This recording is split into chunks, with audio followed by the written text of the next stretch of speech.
Bonjour et bienvenue dans cette capsule de correction et d'explication sur la section consolidation, ça fait beaucoup de sion, du chapitre 7. Donc, on est à la page 195, on a terminé tous nos exercices de chacune des parties du chapitre 7, de la lithosphère et de l'hydrosphère. Voyons un type de préparation à l'évaluation, la consolidation. Il y en a 18 numéros là-dedans. On commence. Numéro 1. Parmi les énoncés ci-dessous, lequel énonce correctement les éléments qui sont communs aux horizons O et A du sol? Les horizons O et A du sol sont les deux premiers, constitués de compost, de terre fertile. Ensuite, on a B qui est surtout un mélange de sable, cailloux et de terre. Puis on a C qui est surtout du sable et des cailloux. Puis on a le roc, la roche-mère non altérée, qui est complètement en bas. Alors, est-ce que c'est vrai qu'ils ont en commun le fait que ces deux horizons sont faits de roches et de matière en décomposition? Ils sont faits de matière en décomposition, mais ils ne sont pas faits de roches. Les roches, on les trouve plus bas. Donc, A, il n'est pas bon. Ces horizons sont tous deux en contact avec la roche-mère non fragmentée. La roche-mère est en bas ici, et O et A sont en haut. Donc non, ils ne sont pas en contact. Par contre, ils contiennent des nutriments et la matière organique est dedans. Eh oui, la matière organique est surtout dans la O et la A. Les nutriments, c'est le fait que toute la partie de haut, là, les déchets, les restants des végétaux se décomposent et deviennent des nutriments pour la portion de la terre arable. Donc ça, c'est tout à fait vrai. La lettre C, elle est bonne. C'est pas vrai qu'on s'en sert surtout pour l'exploitation minière, parce que les ressources minières, on va les trouver plus bas, dans les couches C et R, du côté des minéraux, parfois dans la couche B, pour les combustibles fossiles. Numéro 2, nommer un rôle commun aux deux premiers horizons, O et A. Bon, on pourrait mentionner que puisqu'ils sont remplis de nutriments, ils vont servir de support pour les végétaux. Ils servent de milieu de culture aux végétaux. Ils servent de milieu de développement pour les végétaux. De développement 2P, c'est sûr. Les végétaux.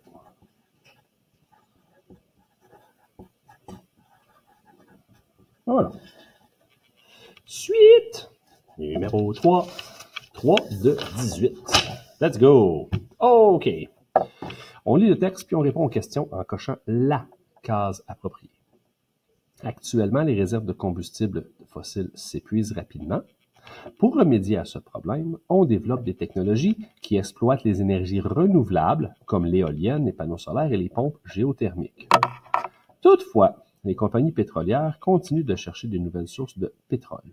C'est dans ce but, entre autres, qu'elles explorent des régions comme les territoires du Nord-Ouest, dans le nord du Canada, et le Nunavut aussi, malgré la présence du pergélisol à ces endroits. On est dans le Grand Nord, ce qu'on appelle comme ça, le Grand Nord, et donc c'est très froid. C'est un pergélisol dans cette région. On veut y exploiter des ressources pétrolières. Bon, on essaie de trouver du pétrole là-dedans. Question. Si un déversement de pétrole survenait dans les territoires du Nord-Ouest au Nunavut, le pétrole liquide pourrait-il pénétrer dans le sol? Bon, fuite de pétrole en surface, est-ce que ça va couler à travers la couche gelée du pergélisol pour s'infiltrer en dessous? Il faut comprendre que le pergélisol, c'est 1, 2, 3 mètres de sol qui est complètement gelé. Mais la surface en haut, par contre, là, en été, ça peut fondre un peu. Ça peut devenir semi-mou, là. On appelle ça du mollissol à ce moment-là. Alors, qu'est-ce qui est vrai par rapport à la pénétration du pétrole dans le sol? A. Non, car la neige absorberait le pétrole. La neige va absorber, mais quand la neige va fondre, le pétrole va être là. Donc, A, il n'y a pas rapport. B. Non, car le pétrole gèlerait au contact du sol et pourrait être aisément retiré. Mais non, le pétrole, c'est une huile qui ne gèle pas facilement, ça n'a pas rapport. C. Oui, car le pergélisol dégèle en surface l'été, c'est vrai. Le pétrole demeurerait donc dans le sol, il pourrait s'infiltrer dans les premières couches ici, dans la première couche qui a dégelé. Il serait coincé là-dedans si on ne fait rien pour le retirer. Ça, c'est vrai, tout à fait. Et puis le D, le problème là-dedans, c'est qu'on dit le dégel du pergélisol à cause de l'effet de serre renforcé, va faire en sorte que le pétrole va ruisseler en profondeur. Non, il va quand même se coincer. Même s'il réussit à rentrer à travers les premières couches, il va rester coincé dans les couches gelées en dessous. Numéro 4. Donc, pour chacune des ressources technologiques, indiquez le numéro correspondant au moyen technologique de... Pour chacune des ressources énergétiques, ça c'est des ressources énergétiques, indiquez le numéro correspondant au moyen technologique de production d'électricité. Autrement dit, les combustibles fossiles, ça sert dans quel type de production? Les combustibles fossiles, c'est pétrole, charbon, gaz naturel, on les fait brûler dans les centrales thermiques. En thermique, on crée de la chaleur afin de faire bouillir de l'eau. On la crée en faisant brûler, en faisant la combustion de ces combustibles-là. Donc, le A, combustible fossile, va avec 3 centrales thermiques. Fait qu'on met 3. Parce qu'on nous a demandé, inscrivez le numéro. B, les courants marins. À quoi ils servent les courants marins? Ça a un rapport avec de l'hydro, ça. Hein? Géo, nucléaire, thermique, hydro. Hydrolienne ou hydroélectrique? Hydroélectrique, c'est central. On parle des barrages au fil de l'eau. Mais aussi des barrages à réservoir. Là, ici, on parle d'une hélice dans un courant marin. C'est l'hydrolienne. 4.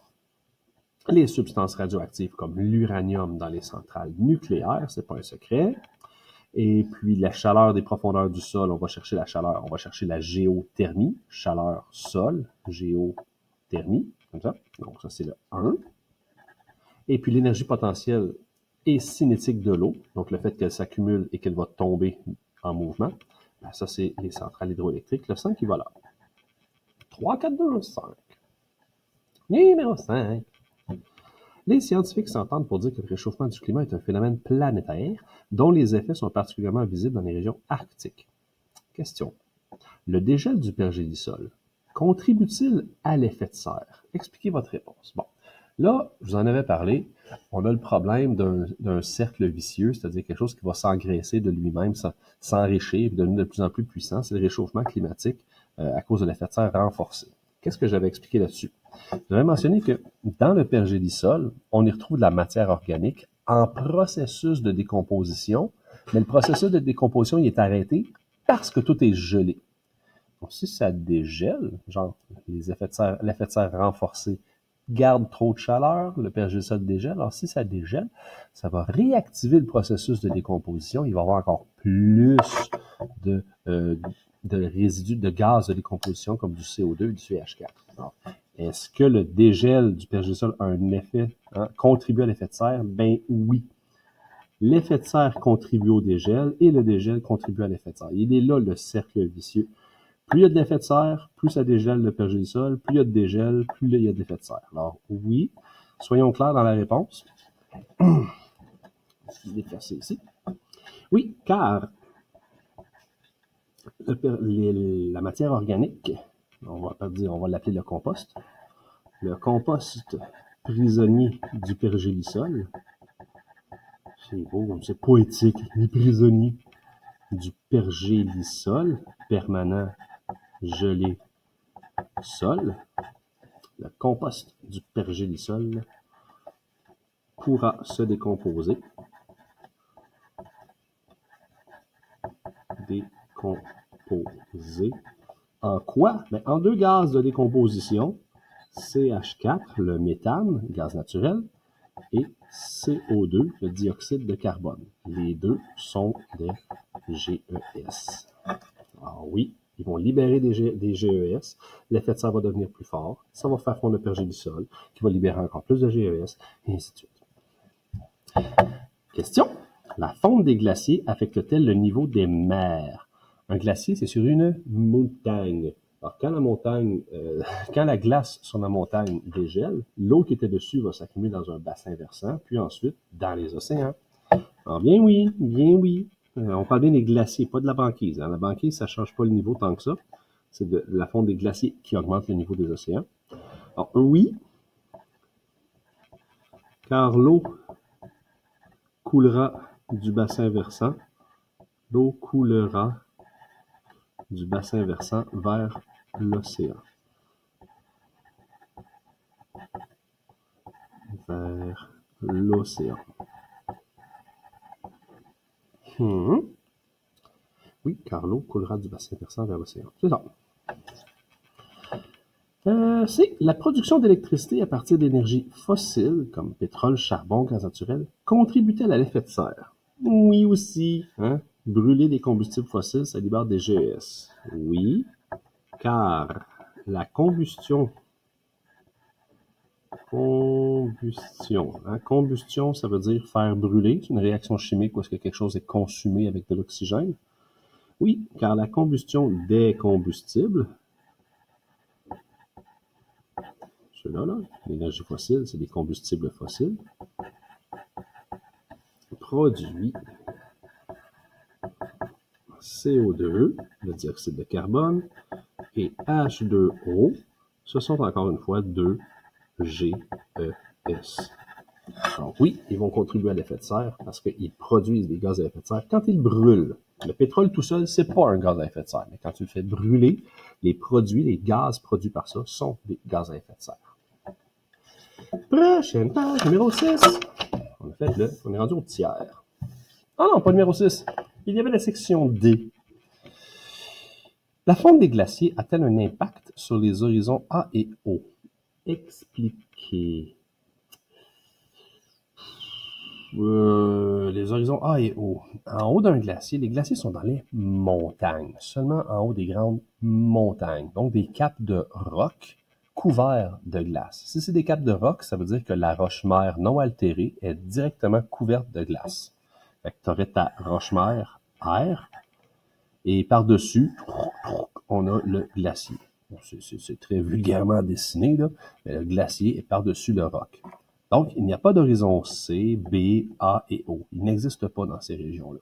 Ben, peut-être l'horizon C, mais pas A, B, O. Est-ce que ça a un impact sur les premiers horizons? Ben, on dirait que non, parce que toute cette région n'a pas d'horizon O et A. Non. Il n'y a pas de sol O ni A sous les glaciers.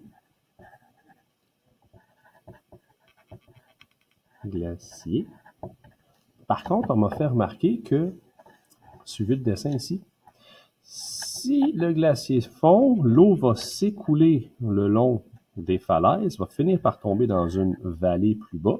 Ça va ajouter des sédiments, des résidus, qui vont venir s'ajouter à la couche eau qui était en bas ici. T'sais, en bas, au sol, il y en a, là, ces horizons-là. C'est juste la montagne qui est de la roche. Là, il y a du sol en bas. Donc, oui, il pourrait y avoir de l'érosion qui va ajouter des sédiments, qui va ajouter des minéraux dans la couche eau qui est en dessous. Ça serait défendable comme point, absolument. Là, on est vraiment rendu au numéro 6. On a une carte de la région sud et est du Québec. Et puis, on te demande, vu qu'on voit l'eau douce et saumâtre et salée, oui, on a des codes de couleur très pâles pour l'eau douce, rose pour salée, saumâtre, et puis plus foncé ici, plus foncé comme ça, là, pour l'eau salée. On nous parle de Baie-Saint-Paul, qui est ici. Baie-Saint-Paul, c'est une petite ville située dans la région du fleuve Saint-Laurent. Oui, c'est une portion du fleuve Saint-Laurent, c'est vrai. Là où est-ce que l'eau est saumâtre? Oui, effectivement, rose correspond à de l'eau saumâtre. D'ailleurs, c'est la couleur saumon qui ont brillé. Il y a un lien? Ben oui, tout à fait. Dans l'éventualité où la municipalité de Baie-Saint-Paul serait à la recherche de nouvelles sources d'eau potable, devrait-elle envisager le fleuve Saint-Laurent comme une source potentielle d'alimentation? Donc, d'un coup qu'elle veut plus d'eau potable, est-ce qu'elle devrait prendre l'eau du Saint-Laurent? À Baie-Saint-Paul, l'eau du Saint-Laurent, c'est une eau saumâtre, donc salée quand même. Là. Fait qu'il faudrait pas consommer ça. On devrait leur dire, ben non, faut pas que tu prennes cette eau-là. Non, car c'est pas de l'eau douce, c'est de l'eau saumâtre. Ce n'est pas de l'eau douce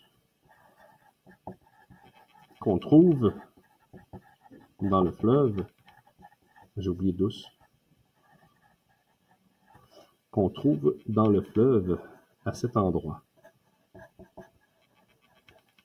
À cet endroit.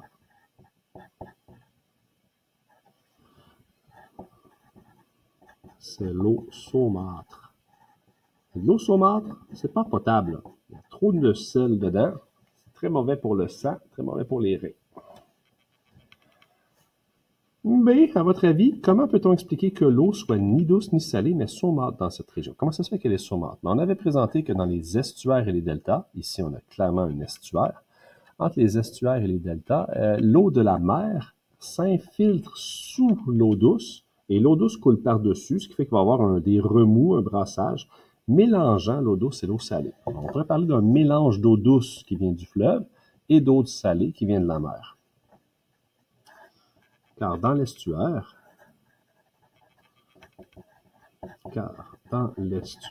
virgule, l'eau douce en surface,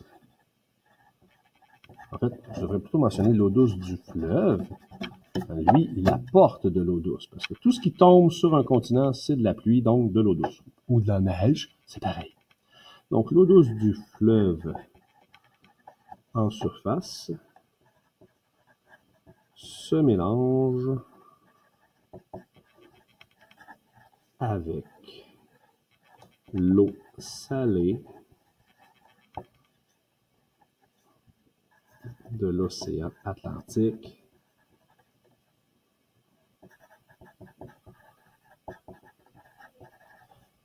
en profondeur. Lui, il est en profondeur, l'eau douce est en surface, les deux se passent un par-dessus l'autre, ça se mélange. C'est tout. De l'eau de mer qui arrive d'un côté. Moi, je suis de l'eau de mer, je suis très très lourd, je suis au fond, blablabla. Je me dis, puis là, après ça, tu as l'eau douce qui arrive au bord. Là, ça s'infiltre, ça passe, ça se mélange, ça frotte. Tout mélangé. Suivant. C. Partie C. Parmi les villes énumérées, ci-dessous, parmi ces villes-là, entourez celles qui font partie du bassin versant du même cours d'eau.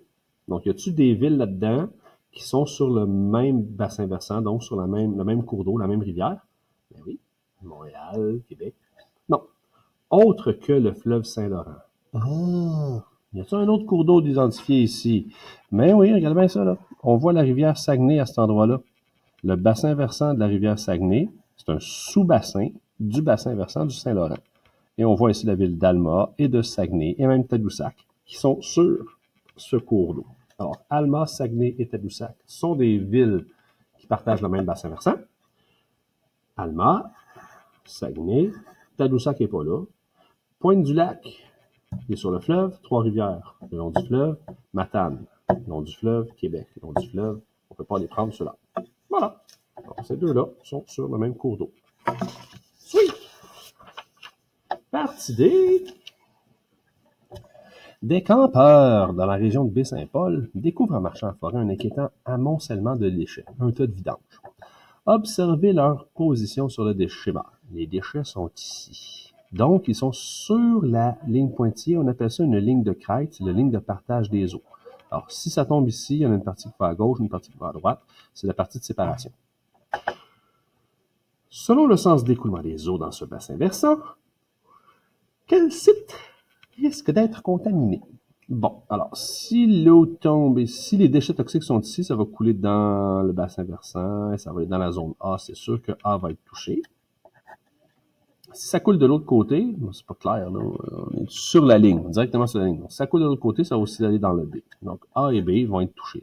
Ce qui est sale ici va couler des deux bords. C'est en plein milieu. C'est un très mauvais endroit pour mettre ses déchets, parce que là, on va contaminer deux bassins versants. Si on avait mis les déchets seulement d'un côté, on aurait un seul bassin versant de pollué. Là, on a les deux qui vont l'être. Est-ce que C va être touché? Ben, C, non, parce que C est en amont sur l'autre versant. Il faudrait pour ça que l'eau contaminée descende et que l'eau remonte. Or, l'eau ne remonte pas. Donc, on ne peut pas choisir le C, on ne prend pas le C. Et D, par contre, oui, D est bon. Même si on est très loin, toutes les contaminations qu'on a dans le sol et dans l'eau ici vont finir par se mélanger jusqu'à D. Alors, ça va être très dilué, mais ça va quand même être présent. 7. La circulation océanique comprend deux types de courants. Je le sais, courant de surface et de profondeur. Quels sont les éléments qui les différencient, ces deux types de courants? Qu'est-ce qui différencie les courants de surface et la profondeur? Ben, s'il y en a qui est en surface, c'est parce qu'elle est plus chaude que l'autre, hein, ça la rend plus légère. Donc, la température est une différence entre les deux. L'eau chaude est en haut, l'eau froide est en bas. Ce qui fait que leur masse volumique est différente. Donc, ils n'ont pas la même masse volumique.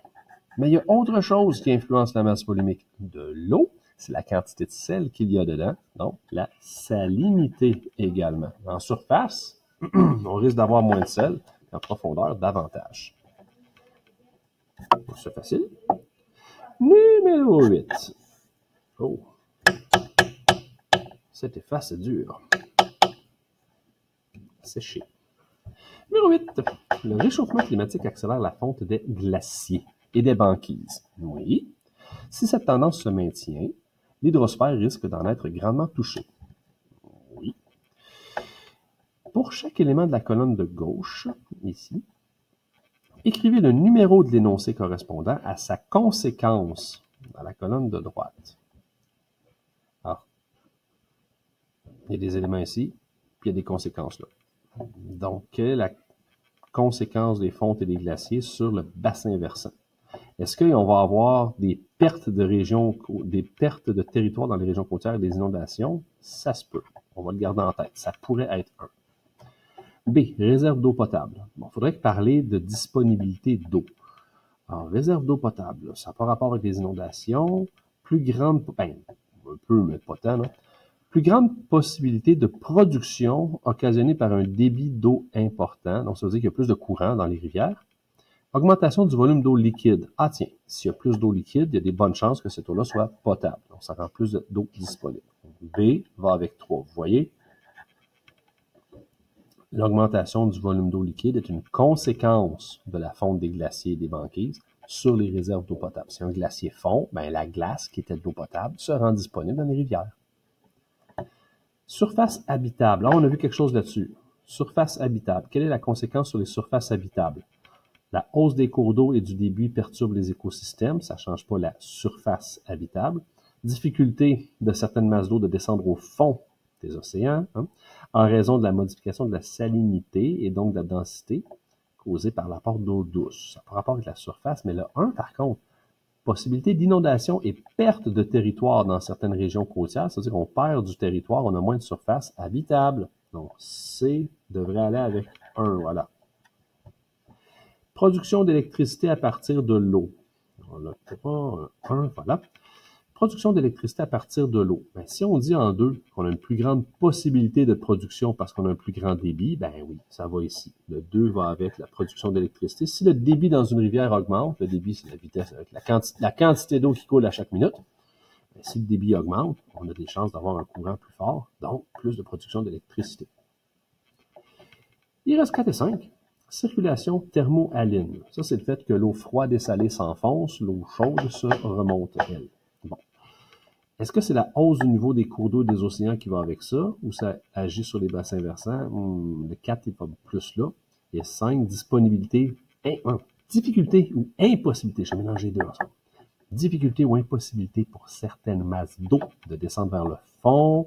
Donc, modification de la circulation. Ouais, modification de la circulation de l'eau. E avec 5, donc le 4. Il va bien avec les bassins versants. Hein, la conséquence sur un bassin versant, c'est qu'on va avoir plus d'eau dans les cours d'eau. On va avoir une perturbation de leur débit, modification des écosystèmes. Ça va bien là. Alors, 8, c'est fait. Ensuite, numéro 9. Bon, OK. Quelques petits choix ici. Avec l'accentuation du développement, avec l'accentuation du réchauffement climatique, le pergélisol subit à son tour d'importantes modifications. Quels sont les impacts du dégel du pergélisol sur l'effet de serre renforcé? En quoi est-ce que le pergélisol qui dégèle va changer l'effet de serre renforcé? Rappelez-vous que le pergélisol contient de la matière organique. Et la matière organique dedans, elle va se décomposer si jamais ça dégèle. Si tout ça, ça dégèle, là, ça devient plus chaud, les bactéries vont se mettre à manger. Ils mangent le compost et là, libération de CO2, libération de méthane, de CH4. Alors, qu'est-ce qui est vrai là-dedans? Cocher toutes les réponses. Il y en a peut-être plus qu'une. Alors, vérifions. A. Instabilité des routes. Amène un plus grand nombre de transporteurs lourds à circuler sur les routes. L'instabilité des routes amène un plus grand nombre de transporteurs lourds à circuler sur les routes, vu qu'ils doivent diminuer leur chargement. Ah, OK, il y a moins de chargement dans les camions. Les routes sont molles, fait qu'on prend des camions plus légers, mais ça prend plus de camions. Plus de CO2, parce qu'ils consomment de l'essence, ces camions. Oui, ça c'est logique, ça se peut. C'est un petit peu indirect, mais c'est vrai. Instabilité des bâtiments. C'est vrai qu'il va y avoir de l'instabilité de bâtiments parce que le sol vient mou. entraîne des coupes massives d'arbres pour la production de bois d'œuvre, empêchant la captation du carbone. Non, c'est pas dit que nécessairement on va aller couper plus d'arbres pour le faire. Ça c'est pas direct. Du tout. Les inondations entraînent l'érosion du sol. Oui. Qui contribuent à polluer avec de fines particules sur les bassins versants, les empêchant de capter le dioxyde de carbone atmosphérique. Pas non. Non, on n'a jamais mentionné ça. Et l'action des micro-organismes bactéries augmente la production de CO2, oui, et de CH4, oui, qui contribuent à l'effet de serre renforcé, oui. Non, ça c'est vrai, ça. Absolument, c'est ce qu'on avait comme hypothèse dès le début. Ben oui, il y en avait deux, A et D. 10. Selon plusieurs scientifiques, le courant Gulf Stream ralentit, oh no, de façon significative. Donc, il se rendra peut-être plus dans le nord de l'Angleterre, de l'Europe. Quelles pourraient être les conséquences du ralentissement? Cochez toutes les réponses.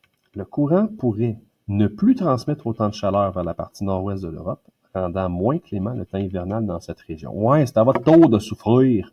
Si le Gulf Stream est plus assez fort pour pousser l'eau jusque là-bas, ben, ils n'auront plus l'eau chaude, donc ils n'auront plus le climat doux. Ils vont avoir du temps plus frais. B. Le courant perdrait toute sa chaleur au Québec. Ah ouais, rendant le climat beaucoup plus doux, autant en hiver qu'en été. C'est tentant, mais non. Parce que le Gulf Stream, là, il passe... Ça, c'est le Québec. Okay? Mais le Gulf Stream, il passe pas ici. Là. Le Gulf Stream, c'est de l'eau dans l'Atlantique. Donc, mettons ici à peu près. Ben, ça va pas réchauffer le Québec. À la limite, ça va réchauffer la Nouvelle-Écosse, Terre-Neuve-Labrador, Nouveau-Brunswick. Mais là, on est loin à l'intérieur. C'est pas parce que le Gulf Stream ne va plus loin vers l'Angleterre que le courant va faire « mais j'arrête, vire de bord, puis on vient réchauffer le Québec ». Non, il ne change pas de direction, il change juste d'intensité. Donc moi, je vois pas de lien avec le B. Est-ce que là, pour C, le courant, le Gulf Stream, replongerait plus difficilement sans avoir atteint la portion près du pôle Nord. C'est vrai que s'il se rend moins vers le Nord, il ne se rendra pas au pôle Nord, donc il ne sera pas très froid, donc sa masse volumique ne va pas augmenter et il va moins s'enfoncer. Alors ça, c'est vrai. Il ne va pas s'enfoncer aussi facilement. Et D, le courant viendrait réchauffer tous les glaciers sur son passage, augmentant, ben non, s'il s'en va plus vers le Nord, s'il ne le rejoint pas, il ne se rendra pas au glacier. On oublie sur les glaciers se trouvant sur son passage. Les glaciers, c'est dans les montagnes. Par rapport, on parle de Gulf Stream, c'est de l'eau. Ça, ça marche pas. 11. L'effet de serre renforcé et par conséquent le réchauffement climatique se traduisent par des phénomènes tels que le dégel du pergélisol et la fonte des glaciers. Ça, c'est des phénomènes qui viennent à cause du réchauffement climatique qui vient de l'effet de serre renforcé. Wow! Par quel autre phénomène, à part ces deux-là, par quel autre phénomène se traduisent-ils?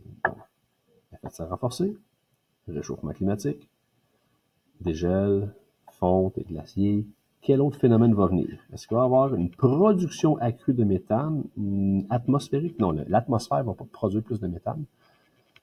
Est-ce qu'on va en trouver plus dans l'atmosphère? Ben oui, à cause du dégel du pergélisol, mais on cherche un autre phénomène. Dégagement de dioxyde de carbone par la respiration. Alors, on va pas se mettre à respirer plus fort. Voyons non. Inondation observable dans certaines régions. Ah ben oui, si on a l'effet de serre renforcé, réchauffement du climat, ça va venir avec plus de probabilité d'inondation. Et D, une augmentation de l'évaporation de l'eau.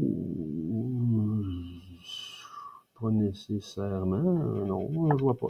Seulement C. C'est les inondations qu'on avait vues comme phénomènes qui viennent avec les réchauffements climatiques. Et 12. Outre, donc ça veut dire en plus, à part la perturbation des circulations océaniques, quelle autre conséquence peut être attribuée à la fonte des glaciers? Si les glaciers fondent davantage, ça ne va pas tant changer le cycle du carbone. On parle juste de glace qui se met à fondre en eau. Par contre, la glace, c'est blanc. Et si ça disparaît, c'est plus blanc. Donc, moi, je vois ici une diminution de la superficie des surfaces réfléchissantes. Hein, oui. Le sommet des glaciers, les banquises, les montagnes, tout ça, c'est couvert de glace, donc c'est blanc. Ça renvoie le surplus de chaleur dans l'espace. Mais s'il n'y a plus de glace, cette lumière va être transformée en chaleur sur le sol. On va donc faire beaucoup plus chaud encore. 13. Parmi les situations suivantes, lesquelles sont observables dans la lithosphère et l'hydrosphère et contribuent à l'effet de serre renforcé. Cochez toutes les bonnes réponses. La multiplication d'organismes végétaux en raison du réchauffement climatique. Oui. C'est un rapport avec la lithosphère. Ça pousse dans le sol. Est-ce que ça contribue à l'effet de serre renforcé? Non. Parce que s'il y a des végétaux, ils vont faire de la photosynthèse. Ça veut dire qu'ils vont absorber le carbone. On ne peut pas choisir ça. B. Augmentation de la population mondiale. Oui, plus de gens sur la Terre. Entraînant une augmentation des besoins alimentaires. Oui. Provoquant la coupe à blanc de forêt. Ouais, pour faire des maisons. Du territoire. Et l'inondation de terrain pour favoriser l'agriculture. Si on coupe les forêts et qu'on fait plus d'agriculture et d'élevage, on va avoir encore plus de gaz naturel de méthane, on aura moins de photosynthèse, donc on va augmenter l'effet de serre. On n'a pas de photosynthèse pour retirer le carbone, et au contraire, on en produit plus par l'élevage et l'agriculture. Ouais, mais les betteraves que tu pousses, que tu fais planter, vont faire de la photosynthèse. Jamais autant qu'un arbre. Voyons. Cochez toutes les réponses. Il y en a d'autres. Électrification des transports. Ben, si tu as des véhicules électriques, ça va diminuer l'effet de serre renforcé. Là, on cherche quelque chose qui va contribuer à l'effet de serre renforcé. La fonte des glaciers et des banquises engendrant le déplacement de population en raison des zones inondées. Ah, non, ça ne va pas nécessairement produire plus de GES. La déforestation, on enlève les forêts, donc plus de photosynthèse, plus de captation du carbone. Le blanchiment des coraux, donc les coraux meurent, c'est ça que ça veut dire, occasionne la disparition ou la diminution d'individus de plusieurs espèces végétales qui sont responsables de la photosynthèse. C'est vrai, on enlève les végétaux, ils sont plus disponibles pour faire de la photosynthèse. Mais bon. 14 sur 18. Le réchauffement climatique a plusieurs conséquences environnementales, oui, dont la fonte des glaciers et des banquises. Il me semble que j'ai déjà lu ça il y a tantôt. Là. Quel lien peut-on établir entre cette conséquence et la circulation océanique? Donc l'eau circule dans les océans parce qu'elle se refroidit au pôle et elle devient plus dense, une plus grande masse volumique, puis elle s'enfonce. Là, si les banquises et les glaciers fondent, on ajoute de l'eau douce et de l'eau saumâtre dans les océans. Quelle est la réponse à ajouter ici? Quel lien peut-on établir? Regardons ça. La fonte des glaciers et des banquises accélère la circulation océanique, donc ça circule plus vite, en facilitant l'enfoncement des courants de surface devenus plus froids à cause de l'apport en eau froide. Là, regarde, je veux bien croire que le glacier y ajoute de l'eau froide dans la mer, là, mais pense-y 2 secondes. S'il ajoute de l'eau froide dans la mer, c'est parce qu'il a fondu. S'il a fondu, c'est parce qu'il fait plus chaud. Donc, l'eau qui va se rentrer en bas, elle va être chaude, elle ne sera pas glacée. On élimine ça de notre tête. On élimine ça de notre tête, ça n'a pas d'allure. B. L'apport d'eau douce, résultant de la fonte des glaciers, oui, et des banquises, surtout saumâtres par contre, vient potentiellement, peut-être, ralentir la circulation océanique en diminuant la salinité. Ça c'est vrai. On ajoute de l'eau douce, l'eau de mer devient moins salée, et elle l'empêche de s'enfoncer. Ça, c'est sûr que tout est vrai là-dedans. On avait-tu d'autres liens? La fonte des glaciers et des banquises augmente le niveau des mers. Non. La fonte des glaciers, oui. La fonte des banquises, non. Provoquant une accélération de la circulation océanique à cause de l'apport d'eau douce. Non, si tu apportes de l'eau douce, ton océan devient plus léger, l'eau ne s'enfonce pas et l'eau se ralentit. Donc ça, c'est faux. Et l'apport d'eau douce froide vient réguler la circulation océanique qui tendait à ralentir depuis quelques années. Non.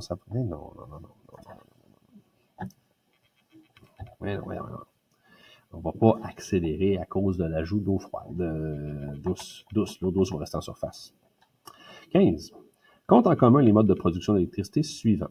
Outre le fait de produire de l'électricité. Bon, qu'est-ce qu'ils ont en commun à part produire de l'électricité? Fait qu'on ne veut pas dire ça produit de l'électricité. Donc, ça a rapport avec, mettons, le type de ressources, les avantages qu'ils ont ou les désavantages. Voyons voir.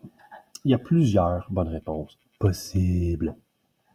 Les énergies fossiles et la biomasse. Moi, quand je pense à énergie fossile, je dis il faut brûler du pétrole, brûler du charbon. Et la biomasse, on brûle du bois, on brûle de la tourbe, on brûle des déchets. Donc, qu'est-ce qu'on fait? On brûle. Qu'est-ce qu'ils ont en commun? La combustion de leurs ressources. La combustion de leurs ressources. Et là, on pourrait même ajouter que le produit de cette combustion, c'est des gaz à effet de serre dans les deux cas. On pourrait même rajouter ça comme deuxième point en commun. Les deux produisent des gaz à effet de serre. C'est tout? 15? Ah non, 15A. Il y a 15B aussi. 15B. L'énergie hydroélectrique, la géothermie et l'énergie marémotrice. Qu'est-ce qu'elles ont en commun? Hydroélectrique, courant dans les rivières. Géothermie, chaleur du sol. Marémotrice, mouvement de l'océan. Elles sont toutes renouvelables. Ce sont des énergies renouvelables. Ce sont des énergies renouvelables. Ouais. On aurait pu mentionner aussi qu'elles ne produisent pas de GES, hein, ni une ni l'autre. L'énergie éolienne et hydrolienne. Hey, c'est l'éolienne! Non, ce n'est pas un point commun. L'éolienne utilise le mouvement du vent, l'hydrolienne le mouvement de l'eau. Donc, elles utilisent le mouvement d'un fluide. On pourrait avoir ça en commun. Les deux utilisent le mouvement d'un fluide. Elles utilisent... Ah tiens, l'énergie cinétique. Wow! Elles utilisent ENT, l'énergie cinétique d'un fluide, l'air ou l'eau.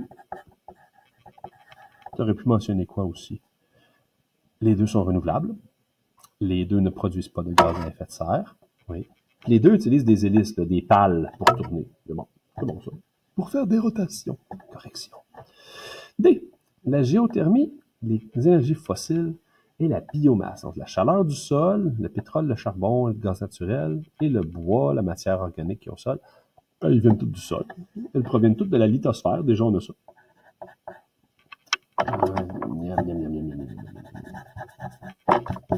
La ressource provient du sol. La ressource provient du sol. On aurait pu dire leur ressource au pluriel. Ça aurait été plus clair, je crois. Source. Leurs ressources proviennent du sol. C'est-à-dire, comment ça s'appelle ça, le mot scientifique pour le sol? De la lithosphère. Question 16. L'avant-avant-dernière. Voici une liste de différentes productions, de différents systèmes de production d'électricité.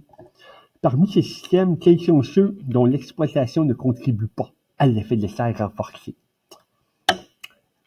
Ne contribue pas, donc ne libère pas de GES. Les centrales hydroélectriques ne libèrent pas de GES, sauf quand on les construit, mais encore là, toutes les centrales de production produisent des GES quand on les construit. On parle de l'utilisation. La biomasse, on brûle. La biomasse, ça fait des GES tout le temps. Ça brûle des choses. Centrale nucléaire, non. C'est très chaud, mais c'est l'énergie des barres d'uranium qui sont en fission. Donc, il n'y a pas de gaz qui sont émis là. La géothermie, on puise la chaleur du sol, pas d'émission de gaz. L'hydrolienne, on prend les mouvements du courant dans la mer. Donc, pas de GES. Centrale thermique, on brûle les combustibles fossiles. Il y a des GES. Donc, je dirais tout le monde, sauf 2 et 6. C'est D. 1, 3, 4, 5. C'est tout le monde, sauf 2 et 6. À retenir, les seuls qui produisent des GES, c'est ces deux cornichons-là.